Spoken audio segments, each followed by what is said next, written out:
महिला डॉक्टर आत्महत्या प्रकरणामध्ये मराठा आंदोलक रमेश पाटील यांनी माजी खासदार रणजित निंबाळकर यांना फोन केला आणि दोघांमधल्या संवादाची कथित ऑडिओ क्लिप सध्या जोरदार व्हायरल होतीये। डॉक्टर महिलेला न्याय मिळाला नाही तर फटके खाल अशी धमकीच रमेश पाटलांनी निंबाळकरांना धमकी दिल्याचं यातून पाहायला मिळतंय। दरम्यान झी 24 तास या ऑडिओ क्लिपची पुष्टी करत नाही। महिला डॉक्टर आत्महत्या प्रकरणामध्ये एक मोठी बातमी येते। रमेश पाटलांनी रणजित निंबाळकरांना फोन केलेला आहे।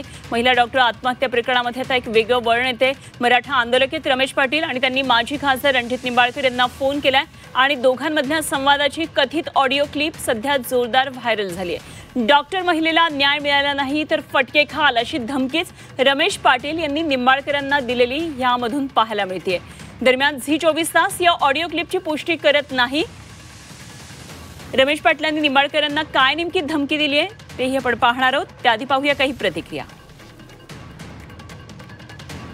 अशा दोघांविरुद्ध मानसिक आणि शारीरिक छळाच्या आणि बलात्कार केल्याच्या म्हणजे त्याच्याकरता मी आत्महत्या करते अशा अर्थाने लिहिल्यामुळे गुन्हा दाखल करण्यात आलेला आहे। बलात्कार आणि आत्महत्येस प्रवृत्त करणे असं दोघांविरुद्ध।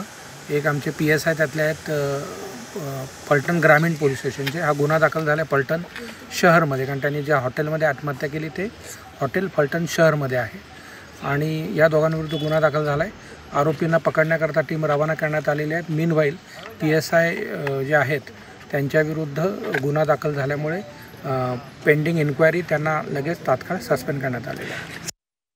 तर पोलिसांचा तपास कुठपर्यंत आलाय पोलीस अधिकाऱ्यांची प्रतिक्रिया आपण पाहिली तर रमेश पाटील यांनी फोन करून रणजित निंबाळकर यांना इशारा दिलाय।